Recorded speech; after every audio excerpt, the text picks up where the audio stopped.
Жетекшілерге арналған сөз. Ал сендер, қожайындар, қызметшілеріңе осылай қарап, қатаңдықты жұмсартыңдар. Ефестіктерге арналған хат, 6 тарау, 9 аят.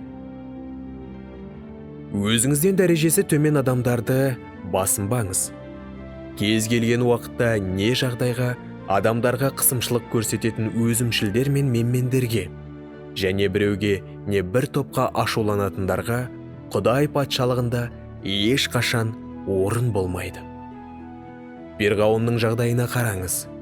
Біреу Құдайдың халқына тиіскен кезде, Құдай жалбарынған үнін естіп, сол жағдайға араласып, жәбірленушіні қатаң жазалады. Жақсы жетекші болу үшін сіз алдымен Исаның соңынан дұрыс еруді үйренуіңіз керек. Сонда ғана сіз иемізге қызмет еткендей, басқаларға да дұрыс қызмет етуді үйренетін боласыз. Осылай істеуді төмен орында болған кезде әдетке айналдырған болсаңыз, онда жоғарыланған кезде де солай істей бересіз. Бұл өте маңызды нәрсе. Өйткені жетекші ретінде сіз киелі рухтың айтқанын мұқият тыңдап, оған бағынуыңыз қажет.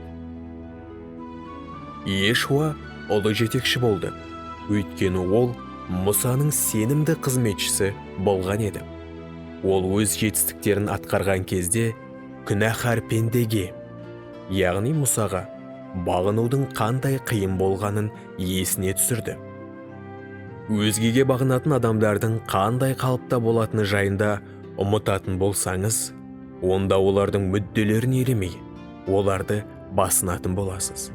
Құдай сізге бір істі басқаруды тапсырмастан бұрын, сіз өзіңізді атақ іздемейтініңізді дәлелдеуіңіз қажет. Құдай тағайындаған жетекшілері құл жетекшілер болады. Олар ешқашан адамдарды қорқытып, немесе күш көрсетіп бұйырмайды.